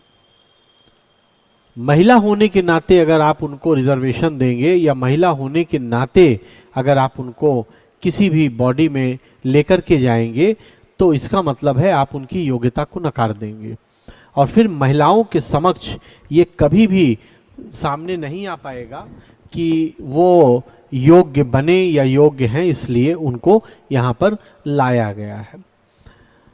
इसी क्रम में देखिए, उनके भाषण का सिर्फ वो अंश मैं आपको पढ़ के बताता हूँ जो अंश उन्होंने बताया था, जिसके आधार पर मैं ये कह रहा हूँ। देखिए, मुझे विश्वास है कि भविष्य में केवल असाधारण क्षमता वाली महिलाओं को ही जिम्मेदारी के पदों पर आसीन होने के लिए नहीं बुलाया जाएगा, बल्कि सभी महिलाएं जो पुरुषों के समान सक्षम हैं, लिंग की परवाह किए बिना पूर्ण रूप से या समान रूप से सक्षम मानी जाएंगी। 18 जुलाई 1947 के भाषण का ये अंश है। पूर्णिमा, पूरा नाम बताता हूं मैं, पूर्णिमा बैनर्जी ने भी ये कहा कि सरोजनी नायडू, विजय लक्ष्मी पंडित और मालती चौधरी द्वारा जो खाली सीट छोड़ी गई है उसे भरने की मांग सिर्फ इसलिए नहीं की जाए कि महिला हैं वो, और उनकी जगह किसी महिलाओं को ही आना चाहिए। इसके बजाय उन्होंने इस बात पर जोर दिया कि अन्य महिलाओं को उनकी योग्यता के आधार पर इसकी पेशकश की जानी चाहिए। मुझे लगता है कि राजनीति के क्षेत्र में महिलाओं का सहयोग न केवल आवश्यक है बल्कि ये अपरिहार्य है, और इसीलिए मेरा मानना है कि लोगों के इस अपरिहार्य वर्ग को इस सदन में पर्याप्त प्रतिनिधित्व मिलना चाहिए।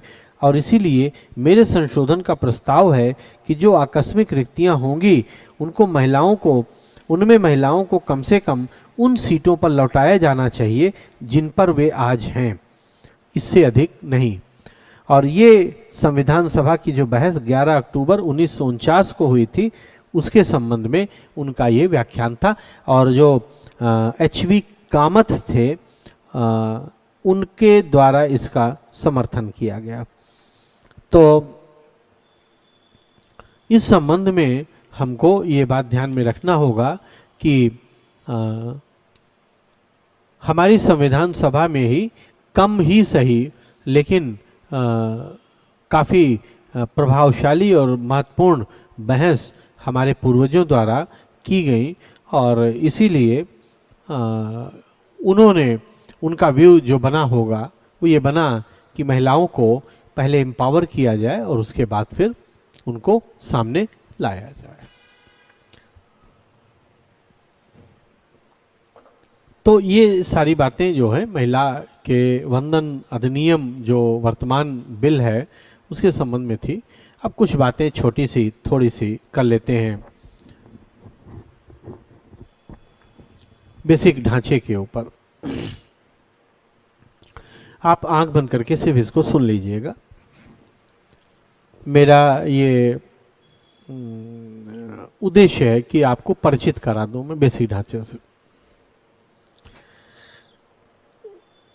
देखिए, जो बेसिक ढांचे का सिद्धांत है वो केशवानंद भारती बनाम केरला स्टेट के मामले में 1973 में इस्टेब्लिश किया गया था।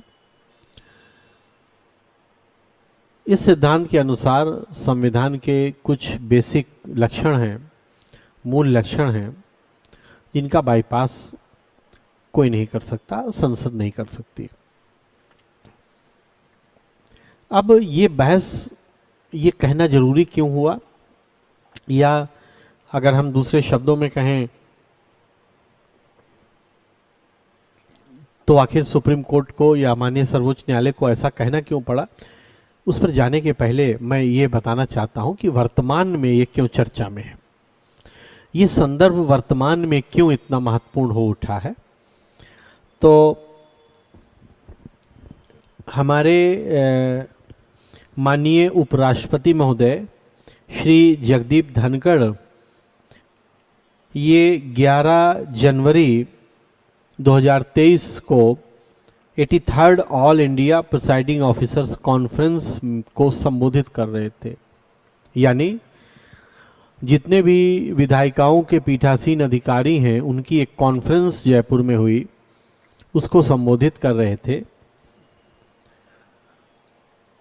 और उसमें उन्होंने ये कहा कि जो डॉक्ट्रिन ऑफ बेसिक स्ट्रक्चर है वो पार्लियामेंट्री सॉवरेंटी को ब्रीच करती है। यानी कि जो बेसिक ढांचे का सिद्धांत है वो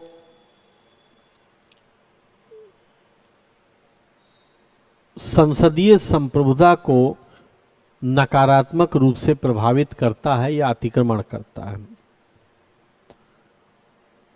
इसके साथ ही उन्होंने ये भी कहा कि जो माननीय सर्वोच्च न्यायालय ने न्यायिक नियुक्ति आयोग का जो असंवैधानिक घोषित किया 2015 में, वो एक बहुत बड़ा दुर्भाग्य था जो कि वो निर्णय लिया गया इसी बेसिक स्ट्रक्चर के वायलेशन के आधार पर। बेसिक स्ट्रक्चर डॉक्ट्रिन को पूर्व विधि मंत्री श्री अरुण जेटली ने टायरनी ऑफ अनइलेक्टेड भी कहा था। तो इसके साथ साथ जो निवर्तमान यानी जो पिछले हमारे विधि मंत्री थे माननीय श्री किरेन रिजिजू जी, उनका भी ये मानना था, उन्होंने भी न्यायालय के बेसिक स्ट्रक्चर डॉक्ट्रिन पर, न्यायालय के कार्यप्रणाली पर और काफ़ी सारे मुद्दों पर जो कि न्यायालय के संबंध में उसकी कार्यप्रणाली के संबंध में आते हैं, उन पर टिप्पणी की थी। हालांकि वो अब पद पर नहीं है। तो जो वर्तमान संदर्भ है बेसिक स्ट्रक्चर का, वो इसीलिए महत्वपूर्ण हो जाता है कि दो संवैधानिक पदों पर रहने वाले व्यक्तियों ने ये टिप्पणी की कि जो बेसिक स्ट्रक्चर डॉक्ट्रिन है वो टायरनी है, यानी कि वो जुल्म है उन व्यक्तियों पर जो कि के द्वारा जो कि अनइलेक्टेड है, चूँकि न्यायालय अनइलेक्टेड होता है। इन लोगों का मानना ये है कि न्यायालय ने बेसिक स्ट्रक्चर डॉक्ट्रिन को इवॉल्व करके जो लेजिस्लेचर है यानी जो निर्वाचित संस्था है उसकी शक्तियों पर प्रभाव डाला है, उसकी शक्तियों को इन्होंने कर्टेल किया है। तो अब ये तो वर्तमान संदर्भ हुआ इस व्याख्या का या बेसिक स्ट्रक्चर का।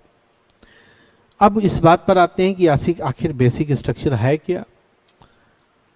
तो न्यायालय ने केशवानंद भारती बनाम केरल राज्य के मामले में ये तय किया कि संविधान के कुछ आधारभूत ढांचा कुछ आधारभूत लक्षण हैं जिनका अमेंडमेंट संसद नहीं कर सकती।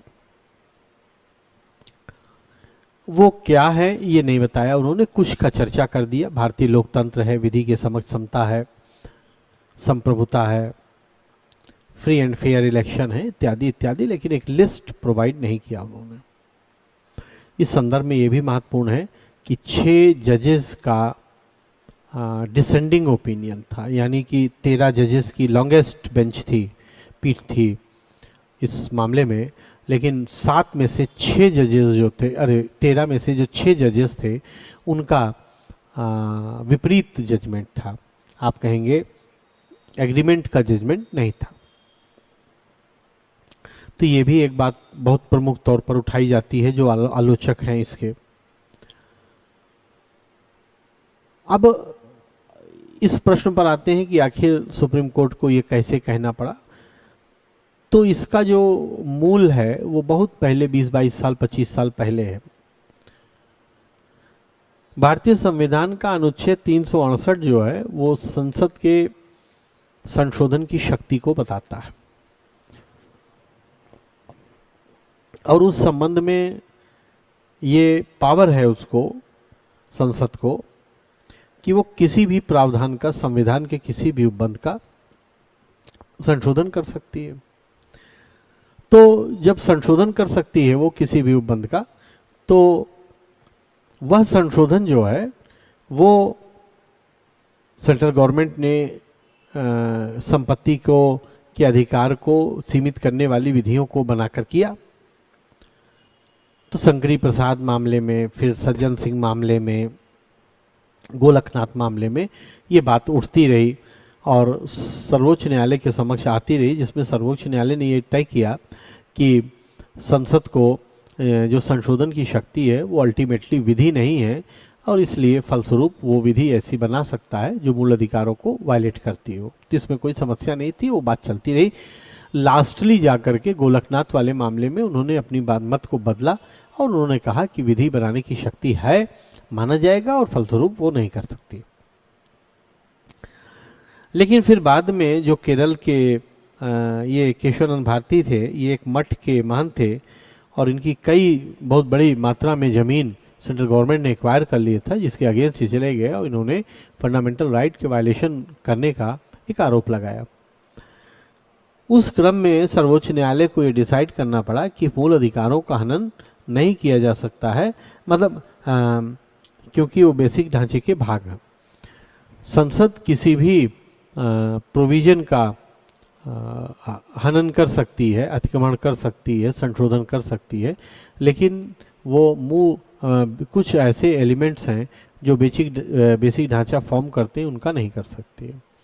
अब बेसिक ढांचा क्या होगा, उसके उत्तर में सुप्रीम कोर्ट ने कहा कि बेसिक ढांचा एग्जैक्टली क्या होगा ये बता पाना संभव नहीं है, कोई स्ट्रेट जैकेट फार्मूला नहीं है कि बता दें, लेकिन जब जब कोई मामला आएगा इस लिहाज से तो हम उसको देखेंगे कि क्या वो उचित है या नहीं, या क्या वो बेसिक स्ट्रक्चर बन सकता है या नहीं, और अगर बन सकता होगा तो हम बनाएंगे, अन्यथा मना कर देंगे। उसमें भी कोई दिक्कत नहीं थी। दिक्कत तब उत्पन्न हुई जब संसद ने न्यायिक नियुक्ति आयोग का एक लॉ पास किया कि अब जो सर्वोच्च न्यायालय और उच्च न्यायालय के न्यायाधीशों की नियुक्ति की बात है, वो एक कमीशन तय करेगा जिसमें सेंट्रल गवर्नमेंट के द्वारा अपॉइंटेड नॉमिनेटेड मेंबर्स भी होंगे। उसको सर्वोच्च न्यायालय ने बेसिक ढांचे के आधार पर असंवैधानिक घोषित किया, और तब से ये बहस उठ गई कि क्या बेसिक स्ट्रक्चर डॉक्ट्रिन के आधार पर किसी भी कृत्य को असंवैधानिक दायर किया जा सकता है। वर्तमान में स्थिति ये है कि बेसिक ढांचे के आधार पर हम किसी भी कृत्य को असंवैधानिक घोषित करवा सकते हैं, और यही कंसर्न है हमारे वर्तमान राष्ट्रपति महोदय का और जो निवर्तमान हमारे विधि मंत्री थे उनका। इसीलिए इन लोगों ने ये बात रखी पुरजोर तरीके से कि जो बेसिक स्ट्रक्चर डॉक्ट्रिन है वो उसको ऐसा नहीं करना चाहिए। अब इस संबंध में जो बेसिक स्ट्रक्चर डॉक्ट्रिन पर आरोप लगाए जाते हैं वो ये मुख्य रूप से ये कहा जाता है कि जो मूल ढांचे का सिद्धांत है वो सिद्धांत सेपरेशन ऑफ पावर को बाईपास करता है। सेपरेशन ऑफ पावर का सिद्धांत ये है कि कार्यपालिका अपने क्षेत्र में और न्यायपालिका अपने क्षेत्र में और विधायिका अपने क्षेत्र में काम करेगी, और कोई भी एक दूसरे के काम में दखल नहीं देगा। तो जो आलोचक हैं इस सिद्धांत के वो ये बात कहते हैं कि न्यायपालिका ऐसे भी क्षेत्रों में दखल दे देती है जो कि उसका क्षेत्र नहीं है, जैसे बहुत सारे डायरेक्शन इशू करना, विधि के रूप में बना देना, इत्यादि इत्यादि। तो एक प्रमुख आलोचना ये है कि जुडिशियल ओवररीच हो जाता है, यानी कि आप अपने सीमा को क्रॉस कर देते हैं। दूसरा आक्षेप ये लगाया जाता है कि ये जो सिद्धांत है ये चूंकि संविधान में इटसेल्फ वर्णित नहीं किया गया है, यानी संविधान का भाग नहीं है, तो इसे प्रैक्टिस में लाया जाना उचित नहीं है। ये जो कॉन्स्टिट्यूशनल स्कीम है ये उसका, या जो कॉन्स्टिट्यूशनल सेटअप है ये उसका विरोध करती है। ये दूसरा आक्षेप लगता है। तीसरा आक्षेप ये लगता है कि न्यायपालिका को ये लॉ मेकिंग में एक डिसाइसिव रोल दे देती है, और लॉ मेकिंग में जो रोल होना चाहिए वो मुख्य रूप से विधायिका का होना चाहिए। और यही कारण है कि विधायिका अगर कोई भी विधि बनाएगी तो आप कहेंगे असंवैधानिक है, तो इस तरीके से जो विधायिका है उसका रोल प्रश्नगत हो जाएगा।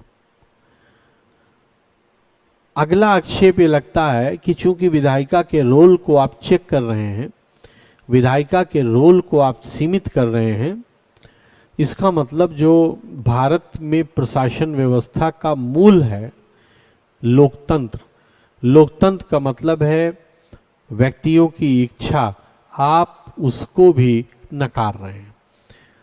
तो आलोचकों का ये कहना है कि लोगों की जो इच्छा है, free will of the people है, उसका ब्रीच करती है ये doctrine.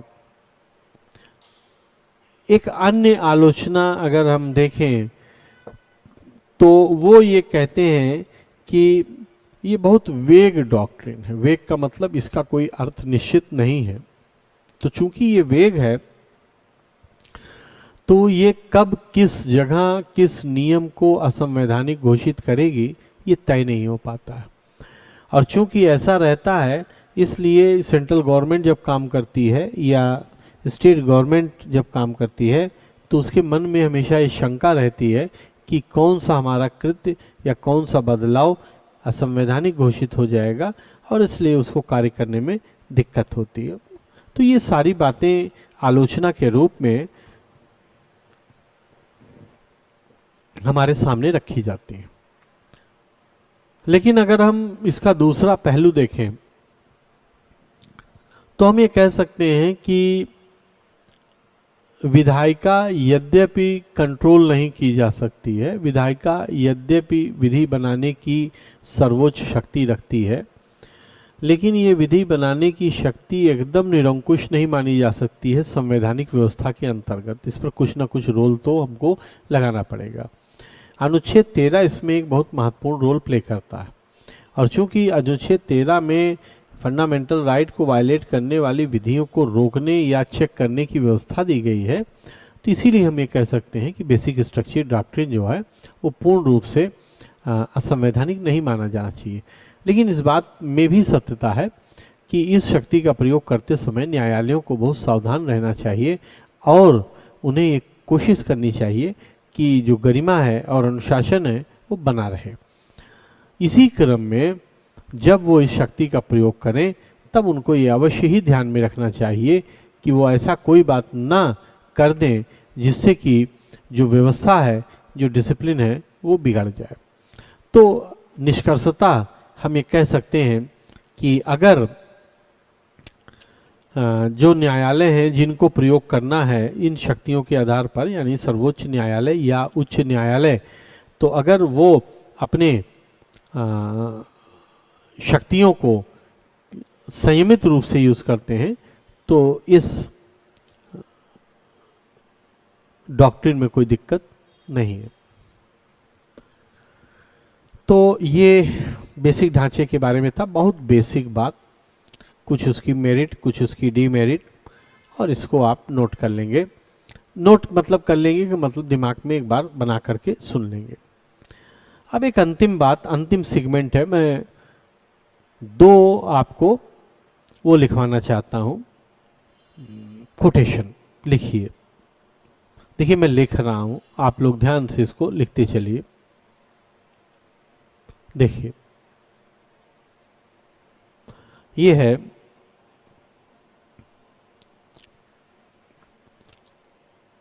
The supreme court in a series of judgments, screen please, series of judgments has exercised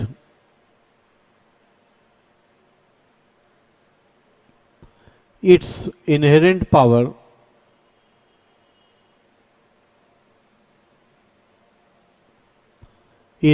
powers under Article 142 of the Constitution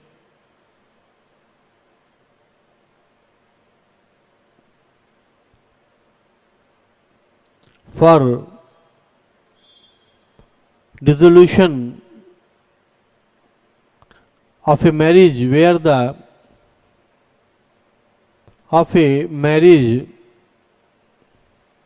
where the court finds that the marriage is totally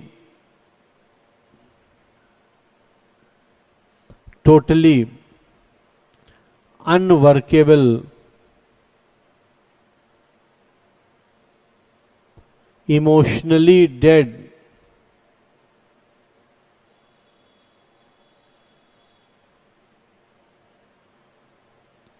beyond salvage,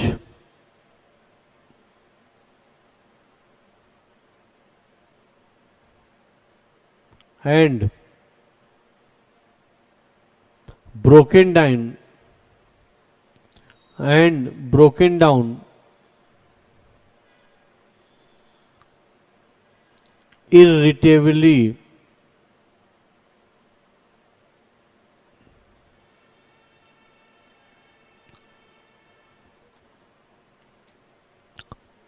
देखिए अगला, even if the facts of the case even if the facts of the case do not provide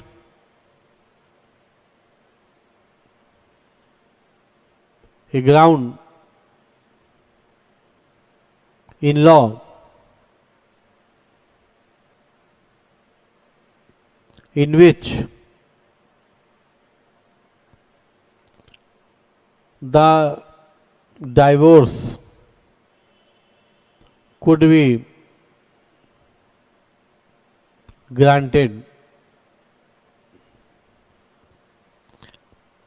ये कह रहा है the supreme court in a series of judgments has exercise its inherent power under section 142 of the constitution for dissolution of marriage, where the court find that the marriage is totally unworkable, is emotionally dead, beyond salvage, and broken down irritably, even if it feels they do not provide a ground in law in which the divorce could be granted. इसका मतलब है कि सर्वोच्च न्यायालय ने बड़ी संख्या में अपने निर्णयों में, जो कि अनुच्छेद 142 के अंतर्गत इनहेरेंट पावर के यूज़ करते समय बताए गए हैं, ये कहा है कि अगर कोई विवाह मनोवैज्ञानिक रूप से या भावनात्मक रूप से मृत हो चुका है, उनके बीच में जो कार्य है वो अब फिर से सही सुचारू रूप से नहीं हो सकता है और इस प्रकार से टूट गए हैं जिसका कोई समाधान नहीं हो सकता है, तो चाहे भले ही कोर्ट में कोई ऐसी बात ना हो जिससे उनको तलाक दिया जा सके, उनका विवाह विच्छेदित कर दिया जाना चाहिए। ये बात कहा गया है। देखिए, ये जस्टिस एम.आर. शाह ने कहा है और साइटेशन है R. Srinivas Kumar versus R. Sametha और सिविल अपील नंबर है 4696 ऑफ 2003। तो ये कोटेशन उन्होंने दिया है। एक और लिख लें, बस आज के लिए इतना ही। देखिए, नेचुरल रिसोर्सेज पर है। देखिए, the use of natural resources also plays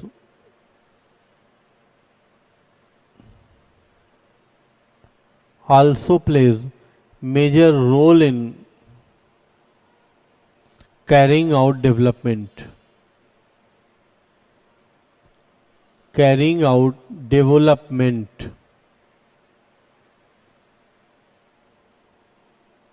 A fine balance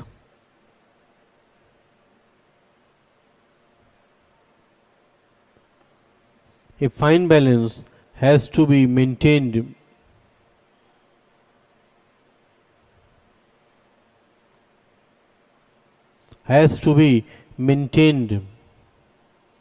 in utilization of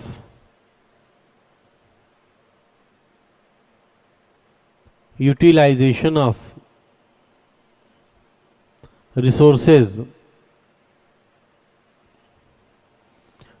and its conservation and preservation.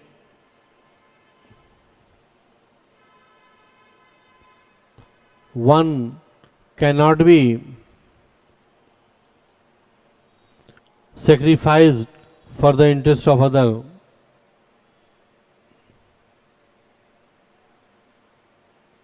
For the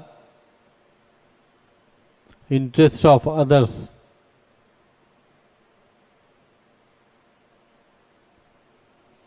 फिर लिखेंगे the concept of sustainable development has been evolved. The concept of sustainable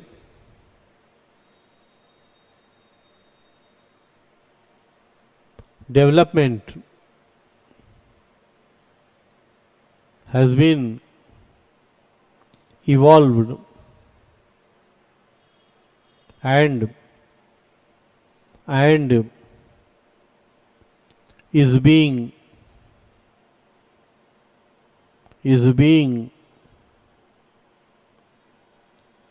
pursued.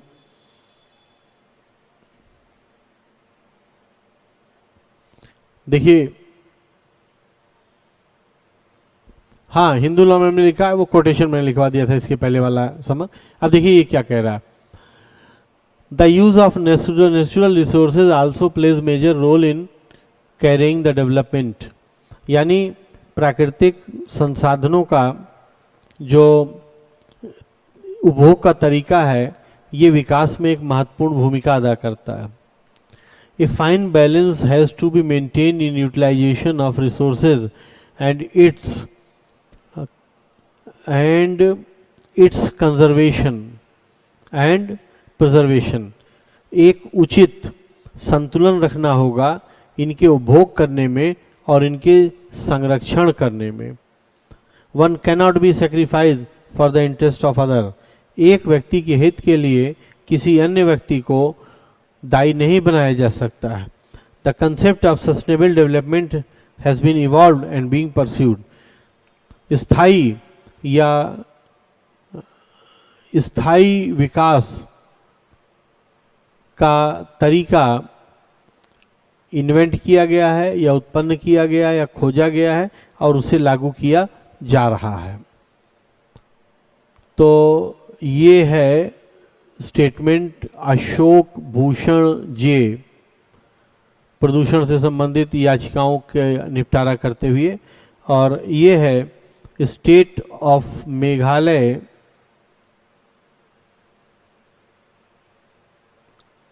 Versus Dimasa student union, और civil appeal number है इसका 10720 of 2018। तो ये दो note कर लेना है और अगली बार फिर से नोट करा देंगे कुछ और अच्छा। तो अब समाप्त करते हैं और मुझे उम्मीद है कि आप इस क्लास से लाभान्वित हुए होंगे और अगली बार कुछ और नए मुद्दों के साथ, कुछ नए करंट के साथ और कुछ नई ज्ञानवर्धक जानकारियों के साथ हम मिलेंगे इसी क्लास में। और अब समाप्त करता हूँ। मंडे को क्लास का भगवान चाहेंगे तो नॉर्मल शेड्यूल रहेगा, तो आईपीसी और सीआरपीसी को आप जो है, जो मैंने बताया है उस पर आप जो है विशेष रूप से ध्यान देते रहेंगे। अब समाप्त करता हूँ। Wish you all very good luck, good night, please take care, all the best.